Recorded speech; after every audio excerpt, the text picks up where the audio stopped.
Assalamu alaikum. Welcome to Dialogue. I'm Taimur Shamil. Pakistan granted second consular access to Raw's agent Kulbhushan Yadav, who is in Pakistan's custody. And interestingly, in this meeting, the Indian diplomats left the meeting with Kulbhushan Yadav, although Pakistani diplomats, Pakistani officials asked them to continue their meeting, but they left.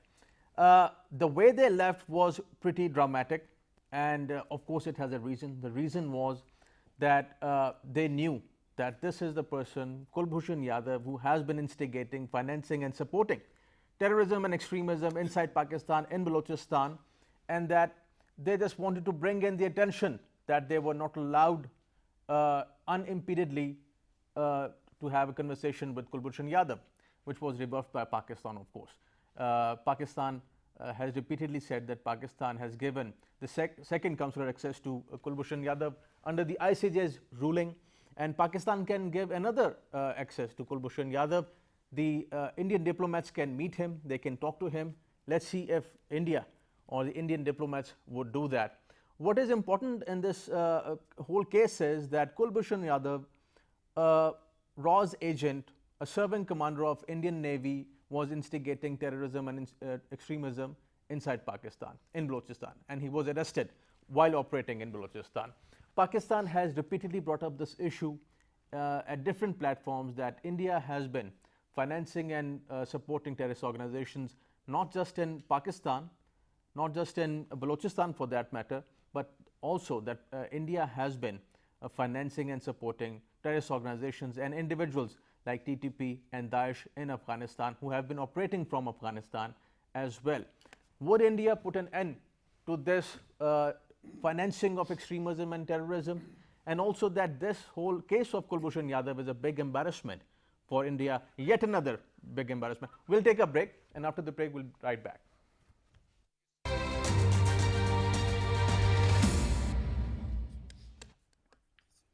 Welcome back. We are discussing Kulbhushan Yadav's consular access, and the way Indian diplomats left the meeting with Kulbhushan Yadav, Raw's agent in Pakistan's custody. We are joined by our special guest in the studios. Our first guest is Mr. Rauf Hassan, renowned senior analyst on Pakistan's foreign policy and on regional dynamics. He is the director of Regional Peace Institute. Sir, welcome to the show. Thank you very much. Our second guest is Senator Anwarul Haq Kakar, renowned senior politician and member of Senate's Committee on Foreign Affairs. Welcome to the show. Thank you. Kakar.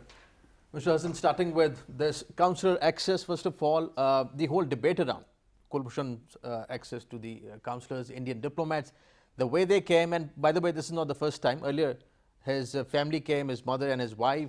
So Pakistan, under ICJ's verdict, has given access to Kulbhushan Yadav. But the way they left and the drama that they created, giving this impression that they weren't allowed to properly have a discussion with Kulbhushan. How do you see this? They left in a half. It was very unfortunate. What they were objecting to was the presence of people from Pakistani side, and the fact that they did not have unimpeded and unrestricted access to Kulbhushan. Pakistan has, generously offered them another consular access now, and they've said, that in case there is any objection to the presence of Pakistani people, then that they will be removed, and you can talk to them. I think it's a wonderful move, because Pakistan is doing all this, as you said in your opening remarks, in compliance with the ICJ ruling, so that consular access has to be given. So, and it is also humanitarian. On a humanitarian basis too. So I think it's a good initiative by Pakistan. It's a good step by Pakistan, and I hope that the Indians would respond positively to it, take this opportunity, and Kulbhushan's wife and I think mother both are here in Pakistan. They're still here, and I think they'll have an opportunity to spend some time with him. I think it's just one of those things which should be done, and I'm very happy that it is being done, and Pakistan is acting the generous part, and both in compliance with the ICJ ruling as well as on humanitarian grounds, that the prisoner should have the opportunity to meet his family. So I hope this time the Indians act more positively and they take this opportunity and give Kulbhushan's family the opportunity to meet him in wherever it is being arranged. Right, right. And Senator Kakar, this reasserts the whole narrative and point that Kulbhushan was instigating, rather operating inside Balochistan, supporting the terrorist organizations over there. You better understand the situation in Balochistan. How do you see, first of all, this consular access to Kulbhushan, and then the dynamics of Balochistan and the seriousness of the situation? People like Kulbhushan himself, financing and supporting terrorist organizations in Balochistan. Thank you so much. I mean, to be honest with you, for me as a student of politics, when I see the entire regional situation of the security and the rest, and terrorism particularly, Kulbhushan is just a name. It is the Indian state which is responsible for this. Indian state and Indian taxpayers' money has been involved in promoting and supporting terrorism in our country, particularly in my province, where as a consequence thousands of people have been killed. It's not mere the product of any imagination. It is not the novel of Harry Potter which has been painted over here and we are here the storytellers. No. Whatever has been said or whatever has been admitted on the part of Commander Kulbhushan, as a result, many innocent, unarmed citizens have lost their lives. Having said this, at the moment, there are 2 or 3 aspects or nuances which are very important. The ICJ do not dominate our domestic laws as far as the espionage or terrorism is concerned. The domestic law has to proceed over the international law, whatever the domestic laws are. And his death penalty is directly related, as he is a military personnel, so he has been court-martialed and he has been put into the military court for the reason that he belongs to a military profession of the hostile or enemy country. And that process has been completed and he has been awarded death penalty for all the crimes of terrorism, not espionage. I would reiterate my position. Espionage is part of it, but his prime role has been in terrorism. And as far as the role of the ICJ is concerned, the ICJ is not going into this discourse or mot that whether he has committed terrorism act over there or not, but all they have asked is that we should allow him consular access, which I think so for optics and for all the diplomatic reasons, the state of Pakistan did that, they provided that access to him. So Indians are defensive on both. We have offered them the consular access, which shows that we do follow all the international obligations, but at the same time we are exposing the Indian regime, the Indian state, which has taken terror as a tool, as a weapon in the region, and they are using it for strategic purposes. I mean, Kulbhushan is no man or affiliated with the RSS or with any other non-state group who was raising funds in Bombay or in Delhi or in Karnataka, and he was trying to do some sabotage activities here on Pakistani soil. No, he was responsible for his superiors. There was a hierarchy in the RAW. He has given all the details of his reporting line.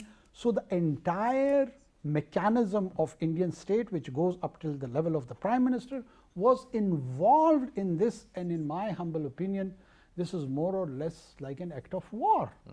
Your serving officer is on hostile soil and encouraging terrorist activities.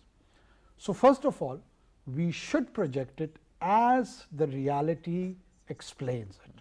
Then they tried to show or at least to project it that, oh, he has been abducted from Afghan soil by TTA from Iran soil and then handed over to Pakistan, or he was kidnapped from Iran and then handed over to, I'm sorry, I mean, is there any single official complaint from the Indian state side to the Iranian authorities that one of their serving individual who happens to be their officer or even their citizen has been kidnapped from Iranian soil?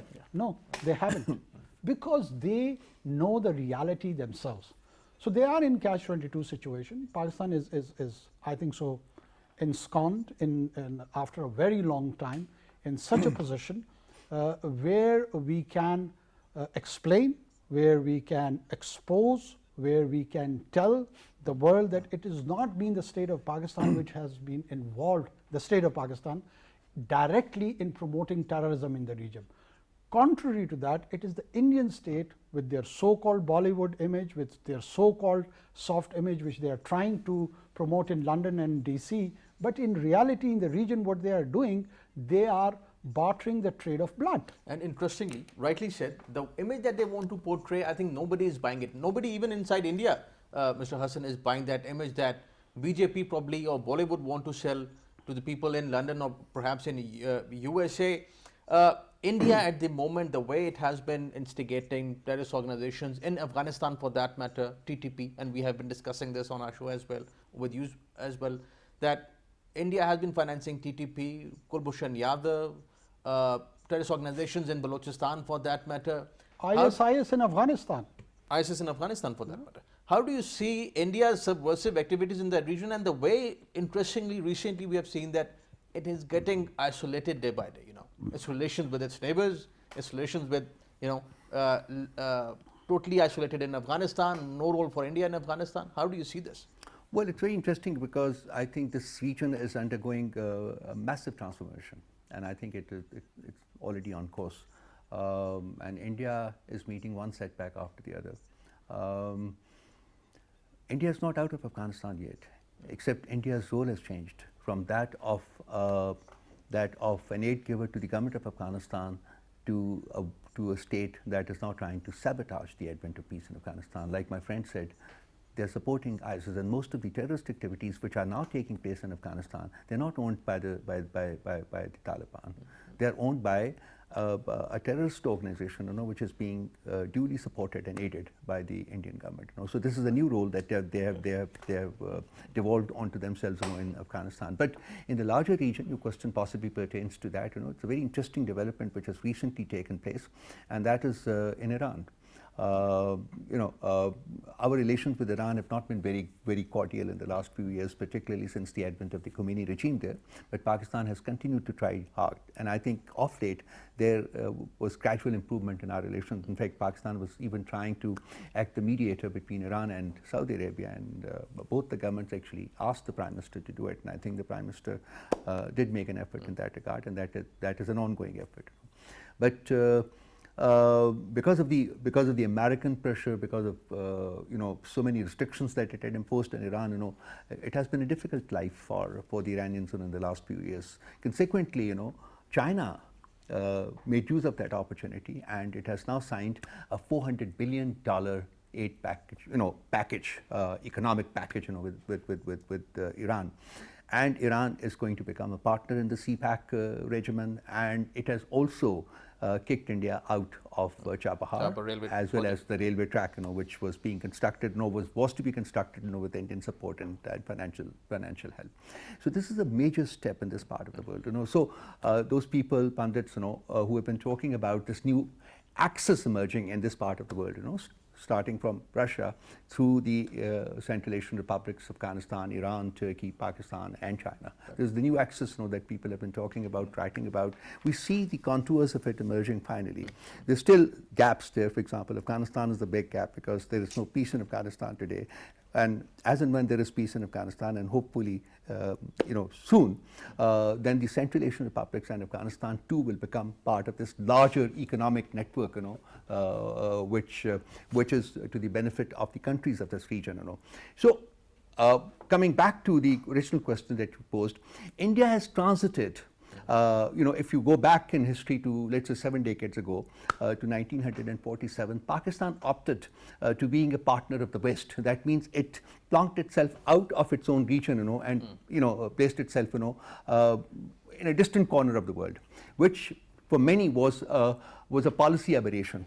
And unfortunately, it did not work well for Pakistan through the decades, except in one thing, which is that Pakistan and the consecutive leaderships, which emerged in Pakistan, both military and so-called democratic leaderships, they not only nurtured these relations with China, but they continued nurturing them, one after the other. So today we have possibly one of the strongest friendships that can exist between any two sovereign countries. So Pakistan and China friendship is like that. So and Pakistan's future, our leadership says, is linked with that friendship with China. Pakistan's future is linked with CPEC. And if you're able to expand this to the larger South Asian region, it will benefit all the countries which become part of it, as well as Pakistan's relevance in the region will increase manyfold. And that is a very important gain for Pakistan. Right. And if you have another minute or so, the recent spat between China and India too has brought out Indian weaknesses in being able to combat our stronger neighbor. And this is very interesting. So Pakistan's foreign policy in that region and the way, Senator Kakkar, India has, I would say, instigated terrorist organizations in the region, the way they have conducted their foreign policy with China, with Iran for that matter. Iran has recently dropped India out of the railway project. No role for India in Afghanistan in the recent development. Their relations with China, we have seen a dip with Nepal, Sri Lanka, Bangladesh for that matter. So generally what we see in the region is that India has been trying to become a bully in that region. While India is becoming the bully, how is Pakistan looking at the opportunities that are there for Pakistan, the alliances that are there for Pakistan? Well, to be honest with you, in my humble opinion, primarily if you see the role of India in post-1990 world or post-Soviet or post-Cold War world, they've been trying to do flirtation with West and tell them that they can play a role in containing China by doing a rapprochement with the West or Western Hemisphere in general. And West has self-deceived itself that they can use India as they use China by containing Soviets and having a rapprochement with China. And this was a kind of analogy which was being used by the center of the right thinkers like Lady Thatcher and Foreign Secretary Nixon, so on and so forth. But the issue is, India is not in marriage, it is in flirtation. It's in insinuation with the West. They do want to have all the best from the Western Hemisphere, but they genuinely will never ever go on a military confrontation with China. Recently in Ladakh has been a clear evidence. What to talk of South China Sea, what to talk of Indian Ocean. You can have grand military games and designs in theoretical world, but as far as the practice of it is concerned, and sooner or later the West, US, Japan, Australia, all of them they're going to realize this, and they would come to a point that if they do want to contain China militarily, they have to do it on their own other than India. So once that is realized, my own view is that the strategic relevance of Pakistan would emerge further. Rightly, Rauf Saab has identified that look what has happened in this China-Iranian strategic economic partnership. I think so this is even a bigger news than what has happened in Ladakh. Very rightly again identified the only obstacle or the stymie is the situation in Afghanistan. It reminds me the famous couplet of Iqbal in which he says that Asya yakpeh kare abo gilast, millate Afghan daran dilast. So according to him, and very rightly he has foreseen this situation, that the nation of Afghan or Afghanistan itself is more or less has a role of a circulatory system or the heart, from where the entire bloodline flows of the Asia. So if there is a peace over here, the peace would rest in the whole of Asia, and if there is a disorder or chaos, there would be chaos followed in the whole of the Asia. So once this is being connected, starting from Moscow up till Istanbul, it would emerge as one single block, and along with in their backyard the Confucius civilization represented by the PLA and Chinese Communist Party, it is gonna reflect a very new kind of arrangement, right, economic as well as political. Right. Very rightly said. We'll take a break, and after the break we are going to continue our discussion on this point. Senator Kakkar just mentioned a very important point that India can continue their alliance with the Quad, military exercises is one thing, but actually going for a military conflict is another. And I would just sum it up. It's not the dog in the fight, but the fight in the dog that matters. We're going to discuss about Pakistan's foreign policy, Kulbhushan Yadav, people like him, a Navy commander instigating and supporting terrorist organizations in Balochistan and Pakistan, and not just in Pakistan, but also in Afghanistan. The regional dynamics are changing, regional strategic dynamics are changing, and of course there are opportunities for Pakistan in this new regional dynamics. The way Iran has dropped India out of its Chabahar railway project is a bigger news, bigger than the 20 Indian soldiers being killed in Ladakh. That's what Senator Kakar said. We'll continue our discussion after this break. Stay with us.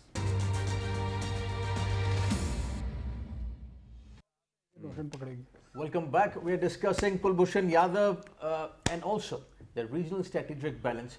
Kulbhushan Yadav is not just an individual, it's about a mindset, a phenomenon that we talk about. The phenomenon is that India wants to instigate terrorist organizations in the region, let it be Pakistan, let it be Afghanistan for that matter, and the aim is to sabotage peace and stability. Now the region has a dream. The dream is of economy, the dream is about development. China-Pakistan Economic Corridor is the mega economic activity that Pakistan and China are working on, and not just Pakistan and China. Afghanistan and Iran would also be joining very soon this mega economic activity. They have hinted at it. There are clear statements that they want to join China-Pakistan Economic Corridor. As I said, it's about development and economy. India on the other side has been, as I said, instigating and financing and supporting terrorist organizations. Exactly the Kulbhushan mindset that we are talking about. Mr. Hassan, talking about this mindset, India's foreign affairs strategy, before the break we were discussing about Shiv Shankar Menon and Jai Shankar, these two gentlemen in India, both one former national security advisor and the recent one is the external affairs minister.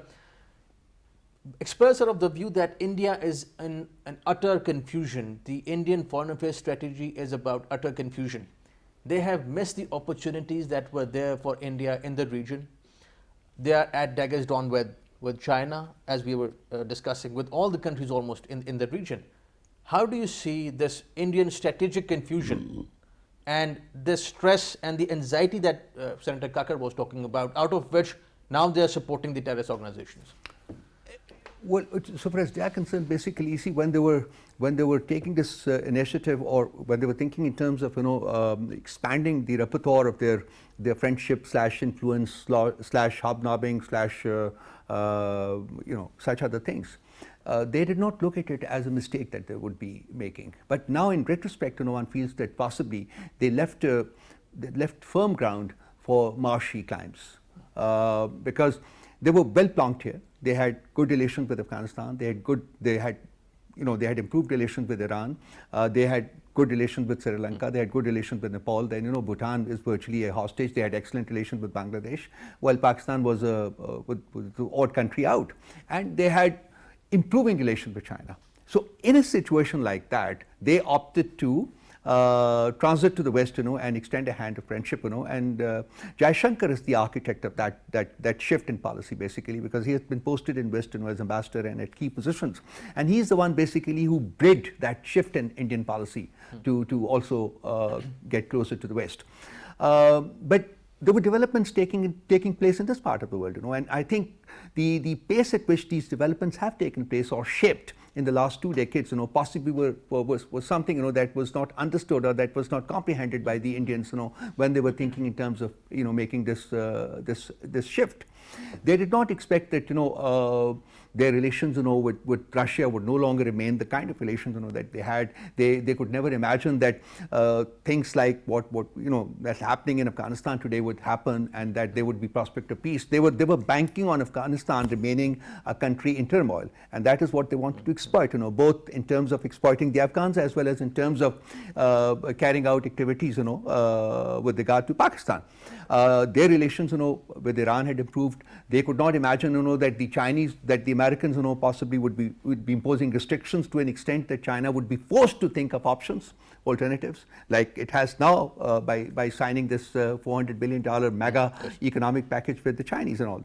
And of course, the neutralization of Sri Lanka and the antagonization of Nepal, these were things, that Indians possibly were not on the platter, were not on the table, when they were thinking of this policy shift. So things have definitely emerged, or come as a surprise to them also. But this policy shift has been disastrous for India. And today, as I say, if you compare today with about 5 to 10 years ago, when Indians were openly talking about isolating Pakistan, now while we have moved back from that stage of isolation to becoming a centrist state, playing a major pivotal role in this part of the world, India has gradually shifted to playing that pivotal role to becoming a state which is on the verge of isolation, once again in inverted commas. India is too large a country to be completely isolated, but India is on the verge of being isolated. So it's a disastrous policy shift, has been a disastrous policy shift for them.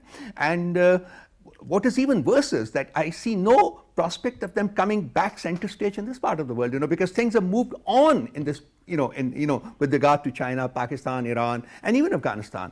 So the role that they have transited to playing in Afghanistan is now, I think, known to the world, and I think there will be repercussions with regard to that also, because support for ISIS, and such other terrorist organizations, to sabotage the peace process in Afghanistan, has been a major activity that they have been undertaking, and this is neither good for the region nor good for them, because I think the West too will be forced to take note of it, and I think I understand. And this cannot carve out any space for India in That's Afghanistan right. for that. I understand that when the American Special Envoy visited Pakistan about 2 months ago, I think it was formally taken up with them, and I think he then, if you remember, went to India on a short visit to India, and I understand that this particular thing was taken up, by him with the Indian government, and they were asked to sort of, clearly not do that. Right. So it's strange. It's very strange. It's a while Pakistan was being dubbed a terror-friendly country, Pakistan has transited away from that,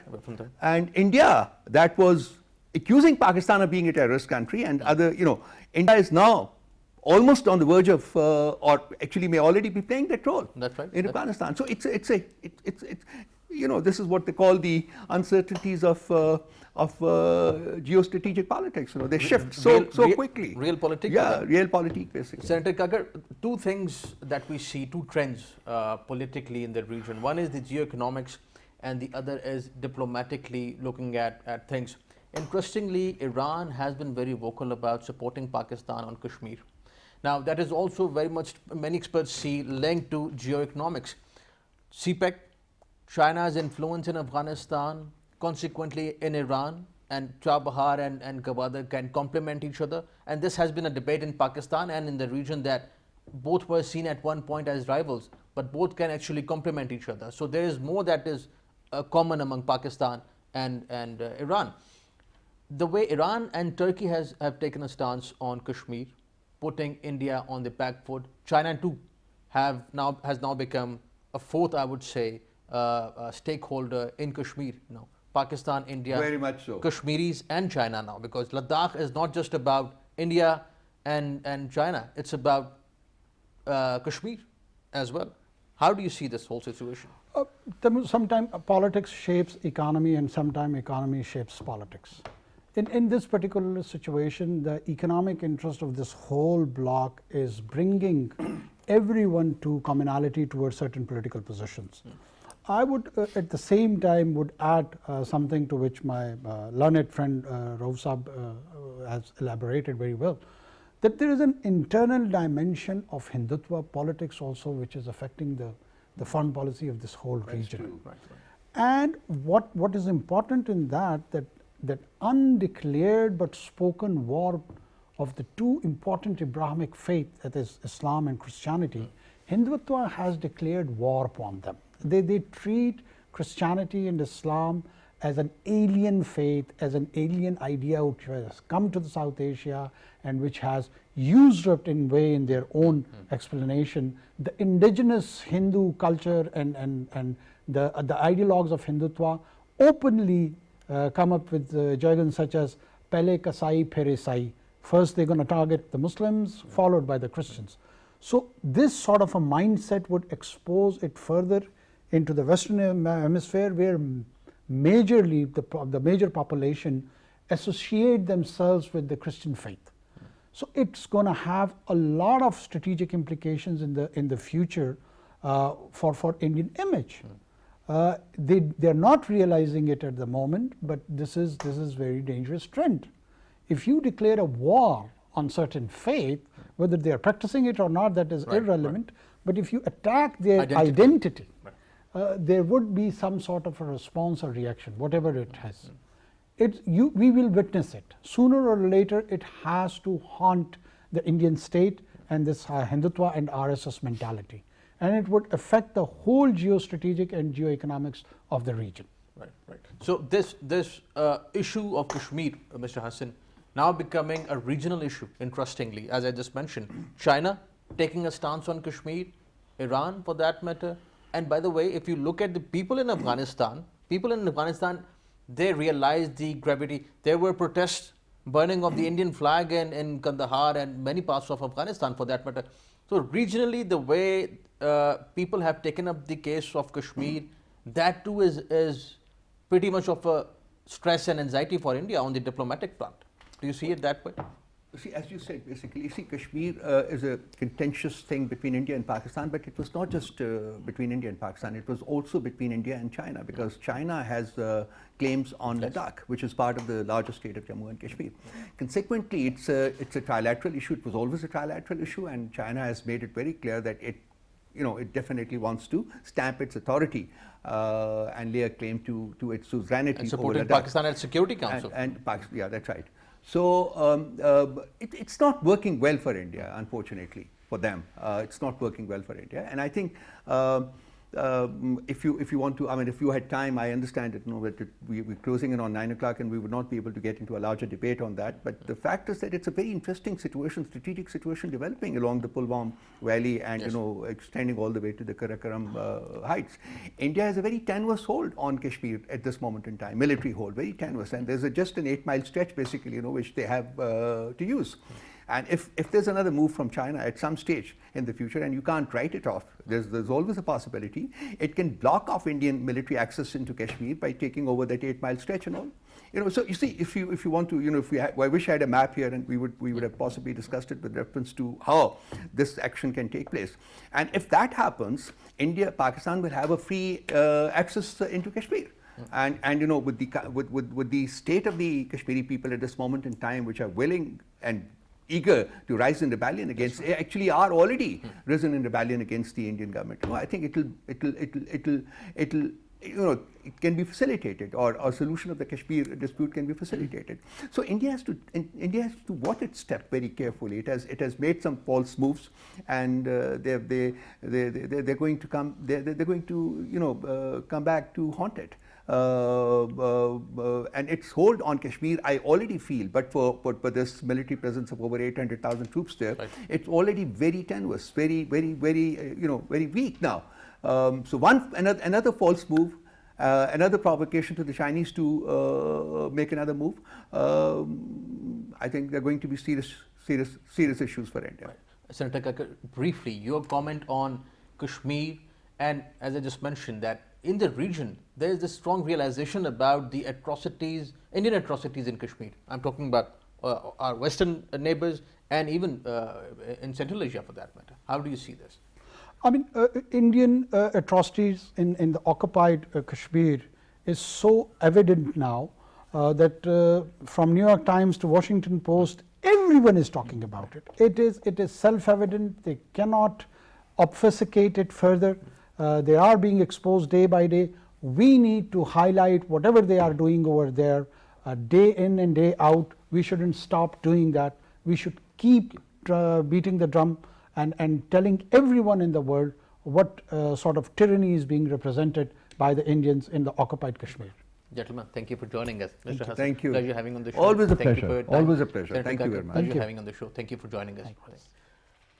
Kulbhushan Yadav is not just an individual, as I said earlier. It's a mindset, and the mindset is to bully other countries, to instigate terrorism and extremism in Pakistan, in Afghanistan, and to keep political turmoil, to keep security as an issue in the region. This is India's paradigm, and that is not Pakistan's paradigm. Pakistan and the region's paradigm is to have better economy, to have better living for the people, and to have a better development and infrastructure in the region.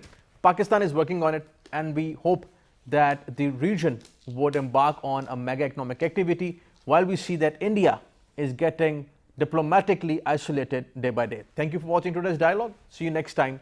Khuda Hafiz.